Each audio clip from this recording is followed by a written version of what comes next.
You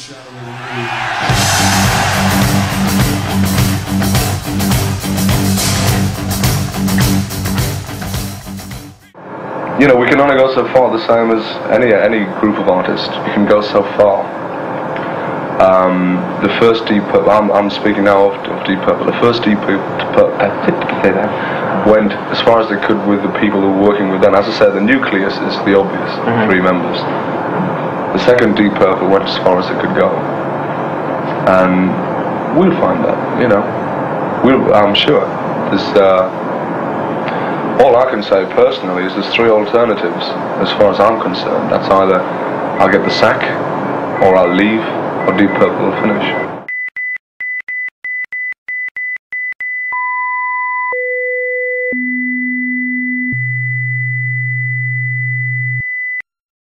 Jesus on fire!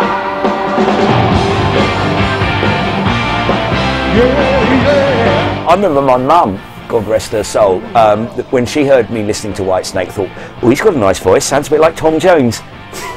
Well, I was born by my side, left out in the cold. No lonely man who knows just what it means to lose control.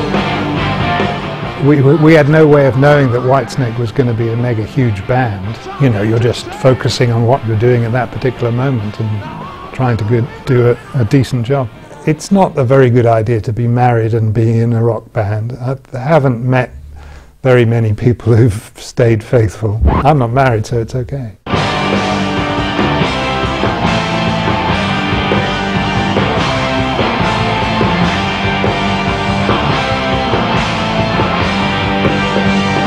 I'm tired of hiding my feelings. You left me longing too long. I gave you my heart, but you tore it apart. Ooh, baby, you done me wrong. You know, we don't sort of go out there and dry ice it and all that kind of jive. You know, it's very important for this band to, like I said in the beginning, to be human, and the audience can identify with that. There's no prima donnas going around like before. And it got louder and louder, and so did I, to the point now where I have to get dressed up like a girly man and tease one's questionable bangs or hair, and it's all becoming a bit boring. You know, I was seriously encouraged going into the 90s, but it's going to be as stupid as the 80s.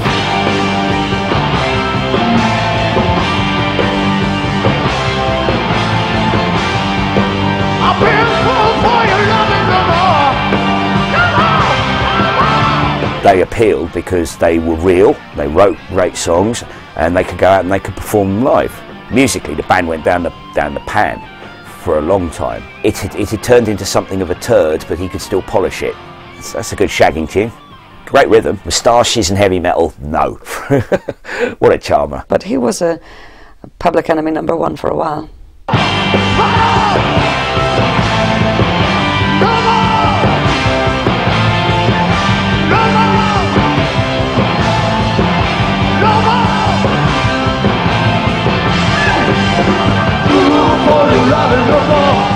People went to see Whitesnake at that particular point because they're a brilliant live band.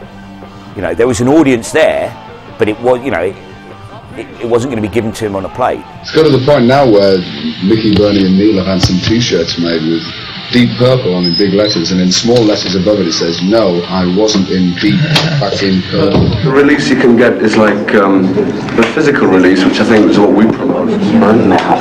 Physical release.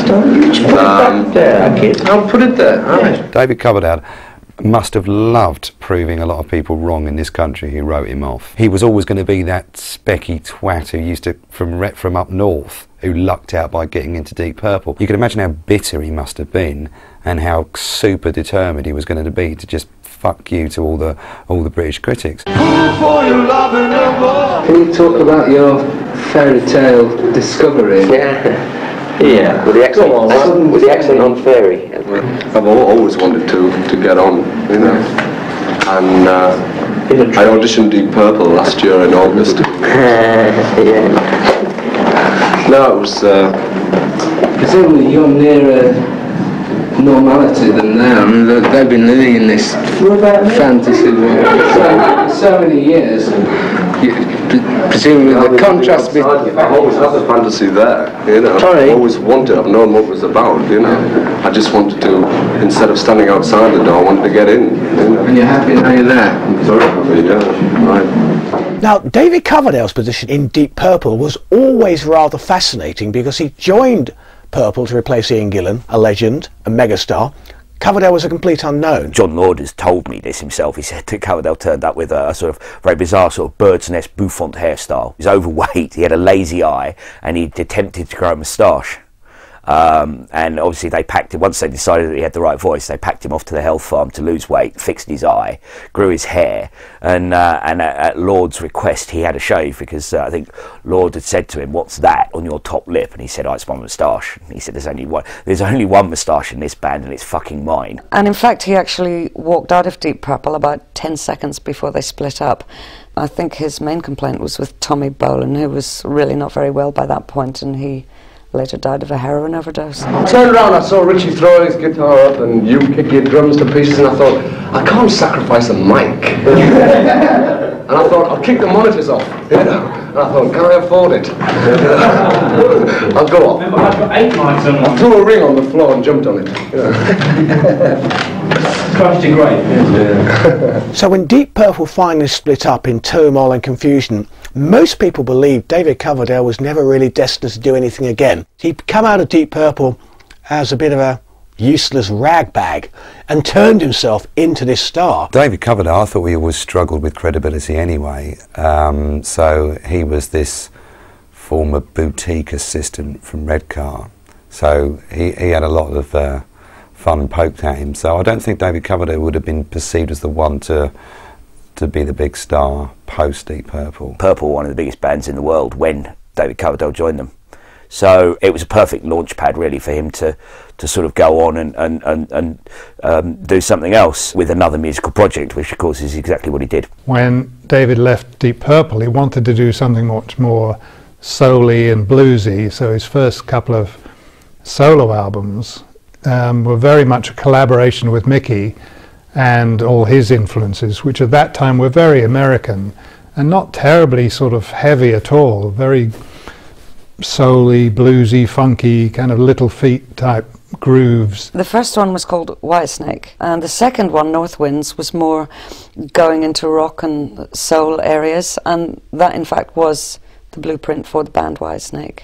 Both of them, I think, allowed him to sort of to test the ground, to sort of let everyone know sort of what he was about beyond Deep Purple, and they gave him the grounding really to sort of figure out what he wanted to do and what would become Whitesnake.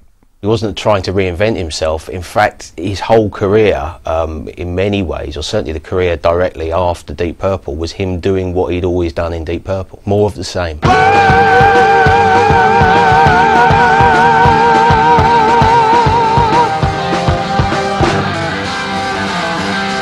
Mickey Moody was the only member of Whitesnake who was to become a member of Whitesnake involved on those solo albums.